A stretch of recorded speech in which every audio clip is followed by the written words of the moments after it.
Welcome to Decarbonizing Commerce, where we explore what's new, interesting, and actionable at the intersection of climate innovation and commerce. I'm your host, Keith Anderson, and together we'll meet entrepreneurs and innovators reinventing retail, e-commerce, and consumer products through the lenses of low carbon and commercial viability. Hi, and welcome to the Decarbonizing Commerce podcast. I'm your host, Keith Anderson, and I'm really excited for today's guest, Tanvi Patel, who is Senior Data Analyst for Climate and Sustainability Data at SPINS, a data technology company helping brands and retailers in the wellness, health and beauty, food and beverage, and adjacent spaces. When I found Tanvi, I had to meet her because her career sits at the intersection of three topics that are near and dear to my heart and my career: retail data, CPG, and now climate. And we talk about the framework that she and SPINS are using to develop attributes and append them to the SPINS Product Intelligence Suite, who's using that data and how they're using it, and some of the trends that she sees on the horizon. I really enjoyed meeting her and covering some of her work, and I think you will too. So here's Tanvi Patel. Tanvi, it's great to see you. Thanks so much for joining us for the show. Thanks, Keith. Thanks for having me. Well, I think to kick us off, it would be great to learn more about your career trajectory and especially the work you're doing now with SPINS. Yeah, absolutely. So give you a quick background on myself. So I'm from Phoenix, Arizona, and I've always been interested in sustainability and the environmental space. I went to school at Arizona State University, which was really lucky. I believe it was one of the first undergraduate programs for sustainability in the country, and it happened to be in my home state, so that was really cool. Love the program, and I decided I wanted to add more of a business context to what I was learning more generally in sustainability. So decided to add a supply chain management degree as well, and just fell in love with sustainability. I did some consulting work. In undergrad, I interned for a company working on circular packaging and recycled packaging for them, as well as shaping their sustainability strategy. And then after college, I went to work at Gatorade. So working with PepsiCo at the Gatorade production facility, which was more of a supply chain role, but definitely incorporated elements of sustainability into that. So I was measuring greenhouse gas emissions for them for EPA reporting. I did a water conservation project and also worked on their zero waste to landfill goals. From there, I went to work at a company called Chicken of the Sea. It's a seafood company. I actually did supply planning for them, so kind of shifted back to more of the supply chain management side of things, but still always had that really strong interest in sustainability and was able to work on packaging and initiatives wherever I could. I did some consulting in there as well for Beauty for All Industries, now called IPSI, doing some life cycle analysis stuff for them. And that is what brought me to my current role. So I've been with SPINS now for 6 months. I'm the Senior Data Analyst in Climate and Sustainability for them. And I think it just perfectly combines everything I love about this industry. I'm able to work with product data and consumer brands and really empower brands in the sustainability space to grow sales if they're doing innovative things, but also to empower them to work on more sustainability initiatives.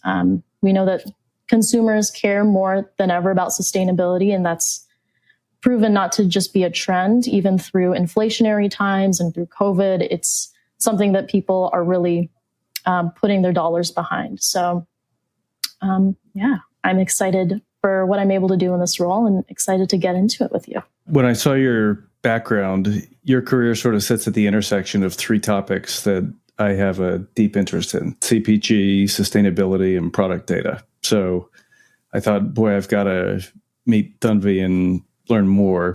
For those that may not be familiar with SPINS, can you just describe a bit more about the company and unpack some of the data that you work with?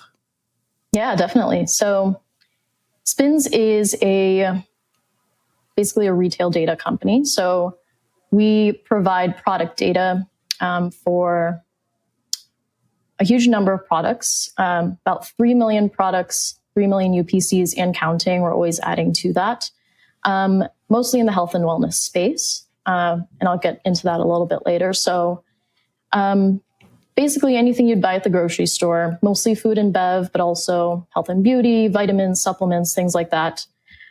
We are taking in all that information, all those data points. So we're looking at ingredient statements, nutrition fact panel, data, certifications, claims, even like the romance copy, so the little advertising language that's on package, plus things like pack type or container material. Basically aggregating all of that and then overlaying our product intelligence on top of it. So we have a very intelligent and educated team of product intelligence R&D people that are subject matter experts in their area, from nutrition to areas like climate sustainability, which is what I do. So not only are we looking at things like claims and certifications, we're able to develop really complex attribution around that. And I can also talk to you about how we get some of that data. So we get data from a couple of different areas, either directly through partnerships that we have with retailers. And a lot of our partnerships, I'll also mention. So we have tens of thousands of exclusive retailer partnerships, mostly with brands that are in the health and wellness space. So natural channels, regional channels, really because these brands are usually innovative and smaller. And so we're trying to catch them in that startup phase, where our data will be the most useful to them. And so going back to where we get that data from. So we get it directly from retailers and brands. We also have a partnership with Circana, formerly IRI, where we get sales data and volume data from them. And then we also recently acquired a company called Pinto. And Pinto is really cool. So what we're able to do with Pinto is take images, high quality images of the product, and just pull all the data off of that product. So all the information and data I mentioned before, ingredients, labels, et cetera. We're able to do it automatically and at scale. And so directly from product images, from retailers and brands, through our partnerships. And then finally, we also have partnerships with certifying bodies. So certifiers like Regenerative Organic Alliance, Non-GMO Project, we partner directly with them and are able to get UPC lists directly from them. So another really key area of our framework that I'm pretty excited about is our circular packaging attributes. So circular packaging or sustainable packaging, basically packaging that's not designed to end up in a landfill, is something that is very top of mind for consumers. I think the latest stat I read is that 55% of consumers are very or extremely concerned with the environmental impact of packaging. So we know it's definitely something that they're looking for when they're searching for products and for sustainable products. And so within our framework, we also have a suite of circular packaging attributes. So that can be things like recycled packaging, packaging made from recycled materials or bio-based materials, compostable, refillable, etc. So that is another aspect of sustainability that we're identifying as something that's important and something that we can track in our data as well. So we have a number of attributes within that area. So brands can look at things like container type, container material, and with our data automation process, we can evaluate if the main component of a packaging is recyclable or compostable or something like that. So they're able to track against their own packaging goals, benchmarking, identifying opportunities, all of those things that you can do with the rest of our attributes. How are you parsing some of those terms and on no level am I an expert, but my growing sense is, like with organic before it and other claims, there's not exact standardization or consensus on what some of those terms mean. So what kind of complexity does that create for you? Yeah, it's a very good point. So not only are we capturing what it says on the package, we know that a lot of those claims can be false sometimes. Sometimes you see it says recyclable and it's not actually recyclable in your municipality, or it requires you to take the package into a store drop-off or some sort of other recycling program, right? So there's a lot of confusing messages in the recycling space. Our approach has been to go with kind of the industry accepted standards set by the Sustainable Packaging Coalition, for example. So within like our recycled packaging attribute, we actually have curbside recyclable and store drop-off recyclable, as well as TerraCycle. TerraCycle is one of those mail-in programs that brands can sign up for, and those difficult to recycle types of packages can be mailed in. And so the way that I designed it was basically, if it is a plastic material and it's a rigid container that we know that can be recycled in over 60% of US households, we'll say that it's curbside recyclable. If it's an LDPE bag, for example, like a bread bag or something like that, one of those flexible plastic materials, we know that that can be generally recycled when you take it into the store at one of those store drop-offs. And so the data that we're collecting, it is in the process of being automated, but it's also being coded manually by actual people. So they're able to look at the product image and put in what the container material is and the container type. So they can say it's glass, it's a colored glass, or it's a box or a bag or a rigid kind of container like that. So using all those data points, we can make a fairly accurate assumption based on that of how to actually recycle it, or if it's compostable. So with compostable, we're going with certifications instead of claims. So BPI, for example, is one of the certifications that's verified by a third party and is going to ensure that it actually is compostable and tested. Yeah, that's super interesting. I've waded into part of the reason that I started with refillable is it candidly seemed to be the most straightforward of all of the emerging, alternatives to single-use plastic. Basically, not a lot of debate or controversy over what refillable is. Ton of debate and controversy over when it makes sense and what are the economics like, and but it's not sort of stuck in a discussion of who should be able to say a package is refillable. That said, it is pretty interesting to me that you've got more of a fact-based approach to identifying packaging at that level. I'm not going to name names, but there's a large US-based mass retailer that has a packaging and some other claim-based messaging that they're using both on their site and in some stores to help shoppers find, or in some cases to guide them to products that have many of those packaging types that you just listed. And because we've been doing all this work on refill, I was looking for examples for the report that we're working on, and I go to the section of their site where they let you search or filter, and we picked refillable, and suffice it to say, it's not a particularly accurate set of results that you get. So the intent is there, but it's actually the second example of product level climate and sustainability related faceted search or other attribute or claim driven discoverability and findability that I've seen on e-commerce sites for major retailers that is clearly, I would say, quarter baked. It's not even half baked. And, I have to admire the intent, but I think it's going to take more data like this that is scalable and largely automated.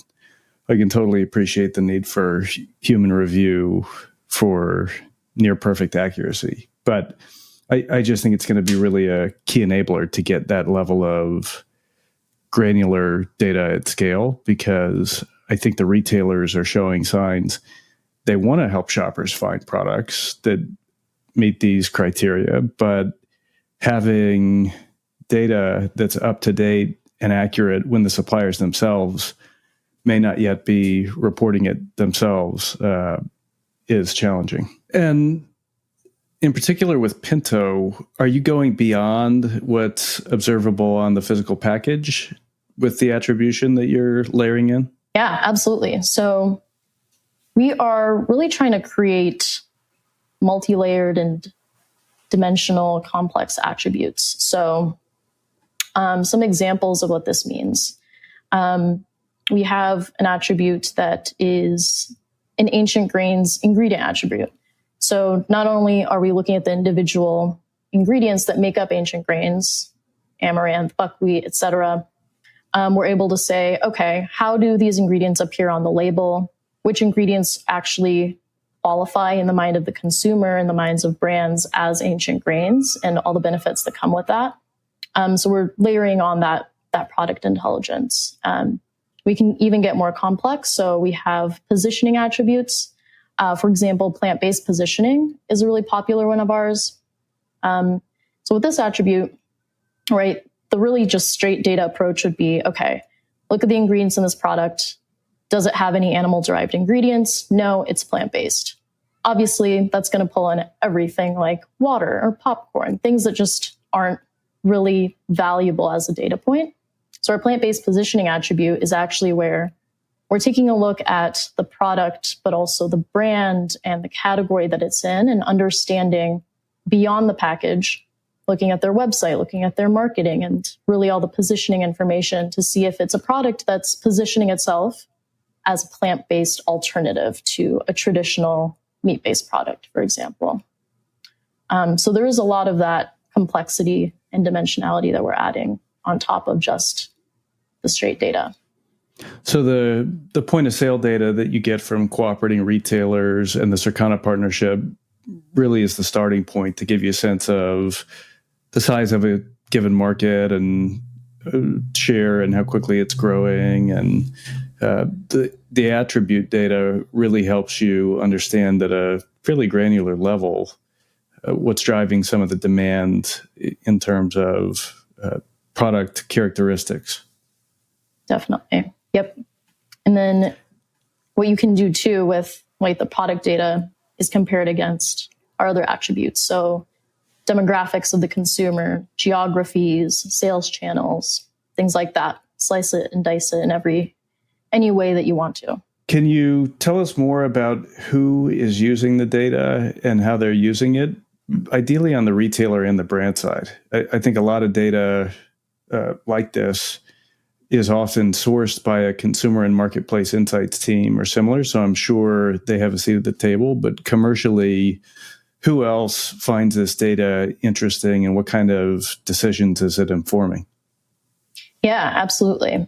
And I can speak a little more generally or kind of drill down to more of the sustainability and climate attributes. I think both would be of interest. We can definitely start at a broader level just to contextualize things, and then definitely want to get into the climate and sustainability angle. Cool. Yeah. So the majority of people using our data are people like category managers at retailers, brand managers. There's also, space for marketing people, sustainability analysts when we get more into the sustainability attribution. But there's a ton of use cases here, right? So things like competitive benchmarking, looking at your competitors in your product category, and looking at all that data for your competitors, looking at their sales volume, but also looking at things like what certifications are they using, what label claims, how are they positioning or marketing their products, to really identify what's driving sales and growth, and how does your product or brand stack up.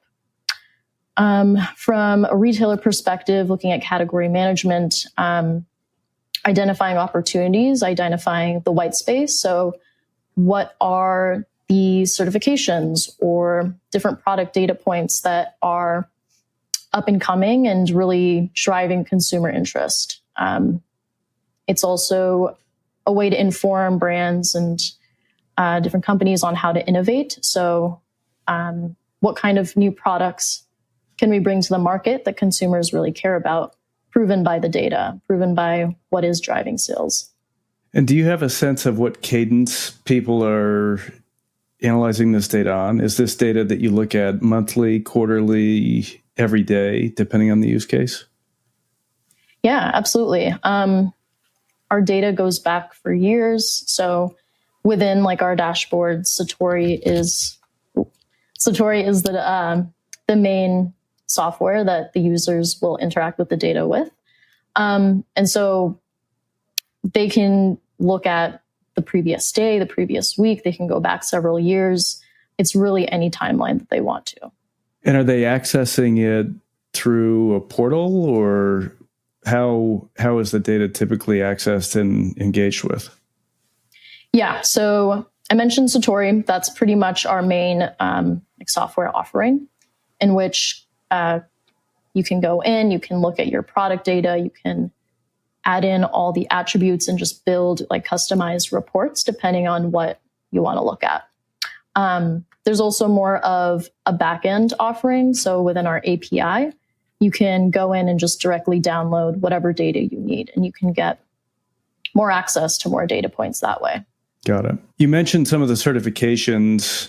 Are there examples you can share about effectiveness or how brands are using data like yours to prioritize among the many certifications they have available? Yeah, absolutely. So I kind of mentioned before an example of identifying the white space. Another problem that I see, or another question that I see a lot, is brands aren't really aware of which certifications they should be pursuing. In sustainability, there's an overwhelming amount of messaging out there, claims, certifications. It's confusing for consumers. It can be very confusing for brands as well to understand what they should be prioritizing and what certifications or what they should be investing in to gain market share.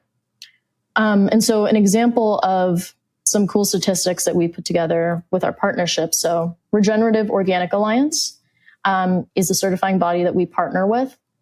They're doing really great work in setting really stringent criteria for regenerative agriculture. So for those that don't know what that means, basically, it goes beyond organic and actually aims to regenerate the soil. So adding nutrients back in, having less emissions. It's already organic, so no pesticides. It's a very holistic and sustainable method of agriculture.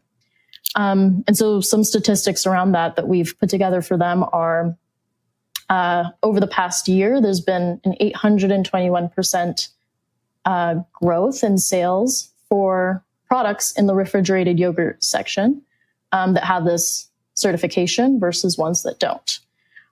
Right. So there's all these examples of how we can see sales increasing over time. And you can also compare it to different categories. So milk, for example, regenerative organic in the milk section drove 114% growth in the last year. And so the answer to that question of what certification should I go after, what kind of claim should I go after, is very specific to your product or your product category. So the answer can get very nuanced. But using our data, it's very easy to see and customize that to exactly what you want to understand and what's relevant to your brand in your category. I can see how category level and possibly even custom data ends up being pretty important. Are there syndicated views, that is sort of standard views across categories, that you're producing or publishing for clients or the industry also? Yeah. So we definitely have a number of reports, a number of customized reports that we provide at every level. So you can go in and build your own reports, but we're also releasing white papers. We're releasing webinars around the state of plant-based dairy, for example, or just these different areas of rising consumer trends. Because we're in this data all the time and we're constantly understanding what the new trends are and what's relevant, we're really well positioned to kind of track these trends and see where the numbers are headed, where the growth is headed. Yeah, I see just an immense volume of survey data, sort of self-reported. Here's what people say they think, feel, and do. But in my experience, the behavioral data that you can get via point of sales in particular, because it's really post-transaction, did you buy or didn't you buy? It's a pretty accurate reflection of what's really performing in the market. And so I think for that reason, it's really fascinating to me what kind of climate-related attributes are starting to be appended to traditional point of sale data that every brand in retail works with. And I think it's also sort of entering a vacuum of data that is performance-based and helps the industry make sense of just what I think continues to be the Wild West in a sense of labels and certifications. And I'm curious to get your perspective on, in almost every topic I'm working on, I look at it through two lenses primarily, commercial and climate or sustainability. And so commercially, it's clear you've got a great lens into what's performing from a sales and market share and growth perspective. And it sounds like from a climate and sustainability perspective, through some of the underlying ingredient data, you're able to better understand the relationship between the claims or the certifications and what the product actually is. Are there other ways that you're working on or exploring layering in data that links, for example, life cycle analyses or other disclosures or reporting that a company is obligated or encouraged by their retailers to provide? Yeah, great question. So I'll kind of start with talking more about our framework around sustainability and what really cool attributes we're developing right now. And to your earlier point too, I think it's very true that consumers can say one thing, that they care about shopping one way, but how they actually behave when they're in the grocery store can be quite different. So having this real data behind it to inform business decisions is really crucial. And so talking about the different areas of sustainability and how it's just this very confusing kind of area, since there's so many different areas and concepts rolled up into it. We're developing a framework to really kind of cut through that noise and cut through greenwashing, but also provide more of a standardized approach to segment out the different areas that consumers care about, and the different areas that brands are making sustainability happen in their products. And so we can attach this in the show notes, I believe. So just a visual of what our framework looks like. We've segmented it into kind of three main pillars, and I'll just walk you through what those look like. And keep in mind that this is both how we're organizing the different areas of sustainability, but each of these areas is also an advanced attribute as well. So you can use it as a brand to understand more generally, do consumers care more about good for the animals, for example, sustainable animal welfare certifications, or do they care more about people-centric sort of certifications? And so our three main pillars are animals, people, and planet. And then we have levels of granularity under that. And these are all driven by label claims and certifications. So kind of understanding, what I know, what my team knows about all these certifications, which ones actually hold a lot of weight when it comes to sustainability, which ones are more subject to greenwashing, for example. We're able to organize all of these into these areas. So good for animals, we have areas of animal welfare and marine animal welfare, separating seafood versus land-based animals. So certifications that would live under that would be things like certified humane or a greener world, all those animal welfare certifications rolled up into one animal welfare attribute. And then things like fair trade or B Corp that would live under the people attribute. So you can get as granular as you want, but you can also look at these groupings because these are ways of thinking or different areas of sustainability that consumers care about. Some more examples under the planet bucket, we have good for environmental, I guess we have good for production practices. So like sustainability around production practices, things like zero waste or upcycled foods. We have reduced carbon footprint. So looking at certifications around climate neutrality, carbon zero, and all those different areas like organic and how that relates to soil conservation or habitat biodiversity. So that's kind of an overview of our main framework and how we're approaching it. And then to your point about incorporating some of that deeper data beyond the pack, looking at life cycle analysis, for example, that's definitely in our roadmap. I think as time continues on, I think emissions level data will start to surface more for consumers, and I'm excited to see that happen at scale. But incorporating things like what is the water use of this type of product or the carbon emissions of this type of product, understanding that conventional dairy versus a plant-based dairy, there's going to be inherent sustainability differences there.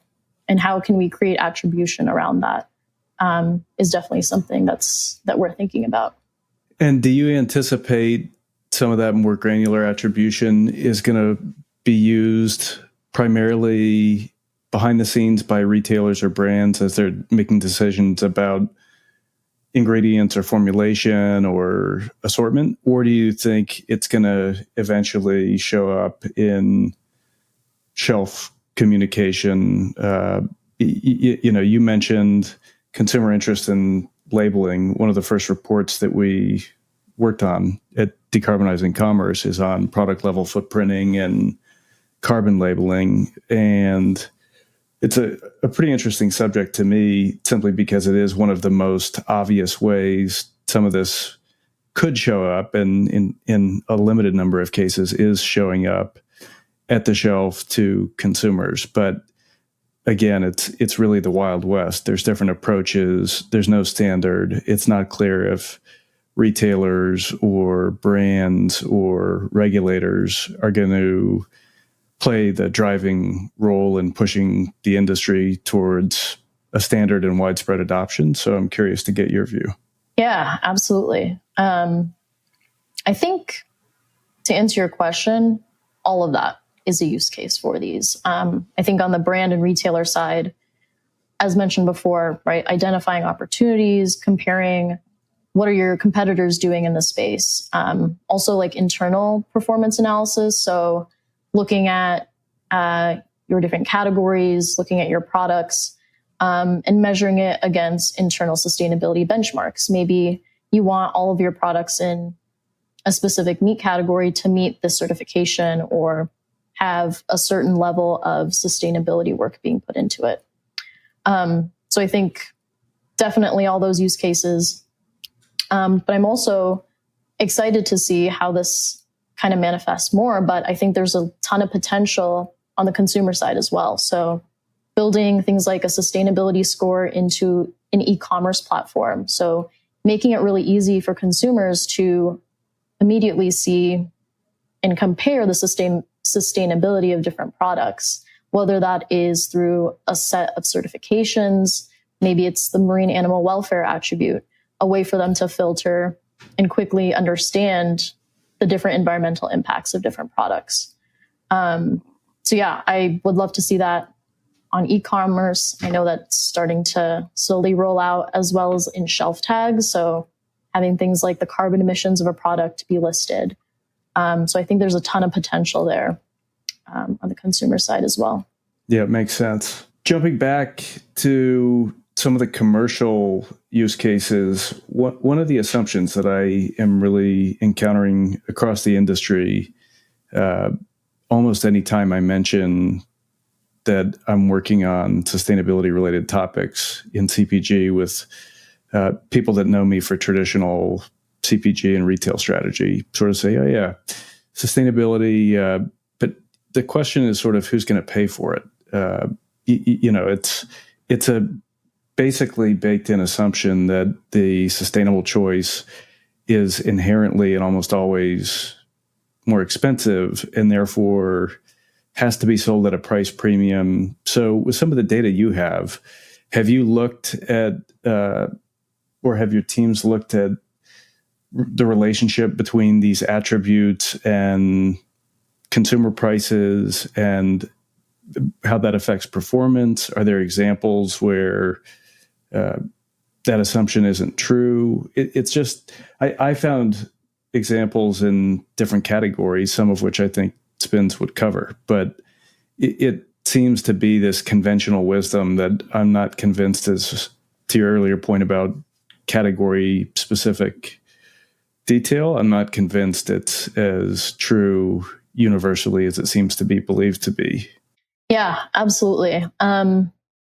I think we have a lot of data that supports this and kind of debunks that, where, it was, first of all, the understanding that, or the thought that sustainability is a price premium. We're seeing like over time and at scale, different products are price competitive and eventually will also can potentially be even less expensive. So I think there's a couple of aspects and ways to think about this.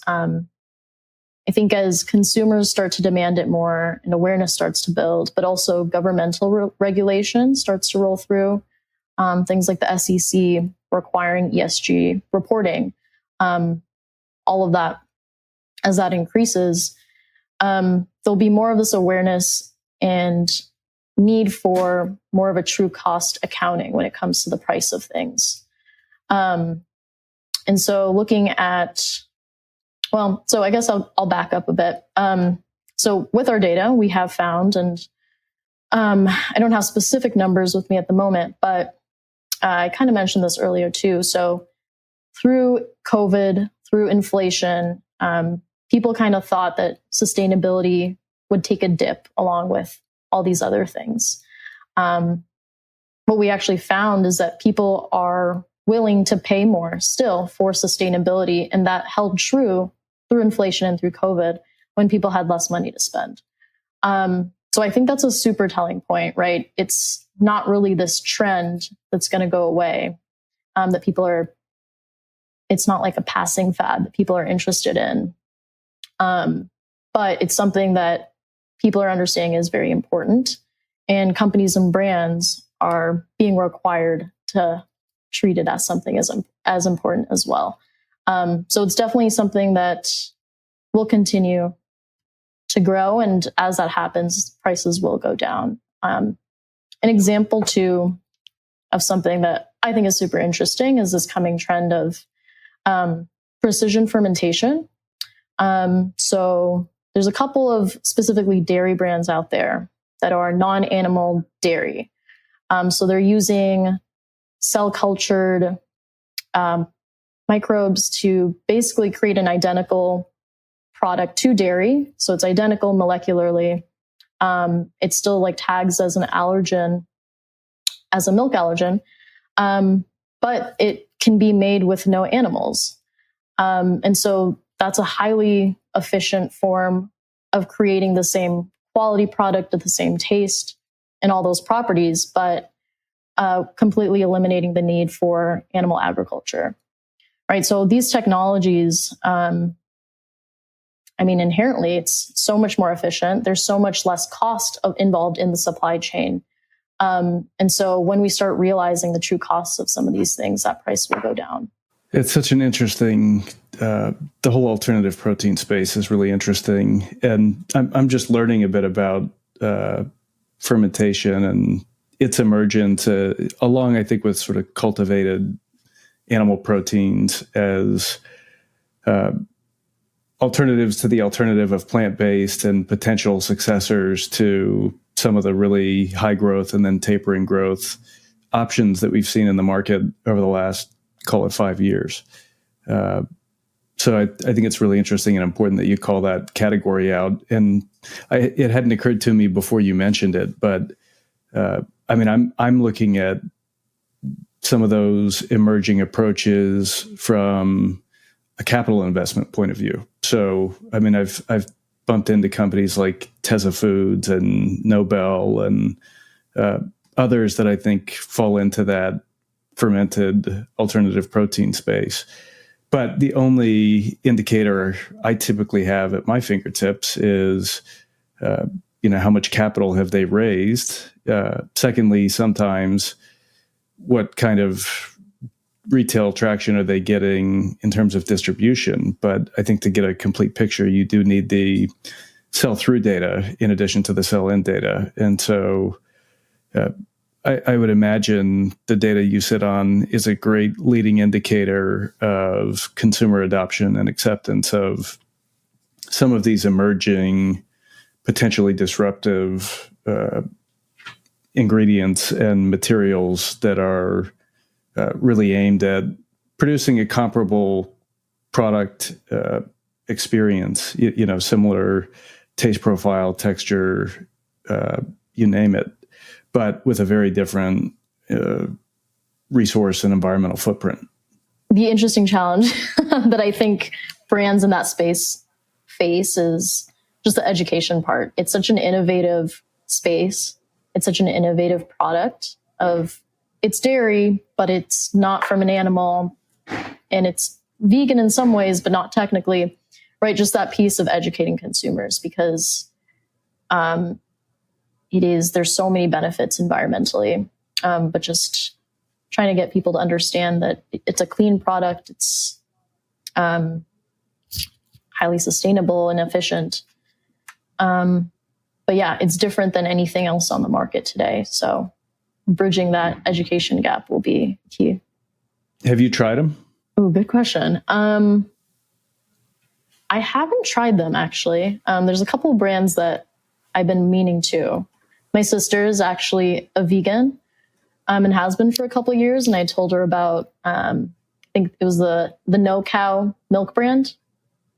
And so she picked it up and tried it. And then she called me. She's like, I just realized I haven't had milk in years. Like, this is probably going to hurt my stomach because I'm not used to it.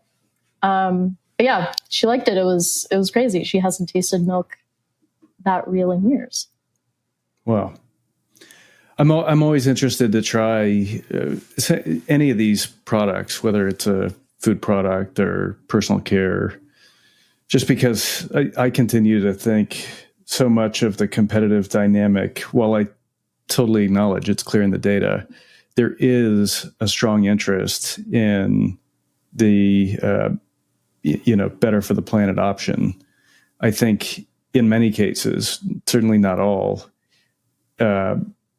the effectiveness or experience isn't yet at parity with the conventional offering that it's intended to replace. And so I think that's why there's so much investment and so much innovation, which I'm having a great time looking for and studying to try to raise the bar on what is that consumer experience. Is it as convenient to find and buy it as the way that I used to do it?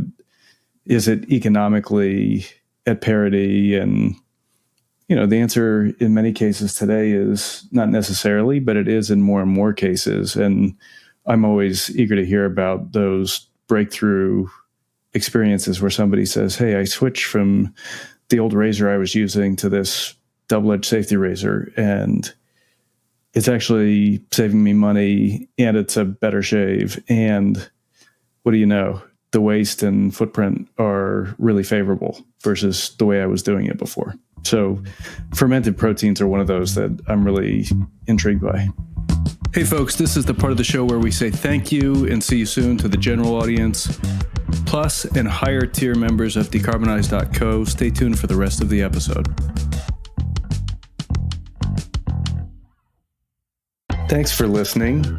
I'm Keith Anderson, the executive producer and host of Decarbonizing Commerce. Sonic Futures handles audio, music, and video production. If you enjoy the show, we'd really appreciate it if you took a moment to subscribe and leave a review or share it with a colleague. For the full episode and more member-exclusive insight and analysis, join the Decarbonizing Commerce community at decarbonize.co. Thanks for listening, and we'll see you on the next episode of Decarbonizing Commerce.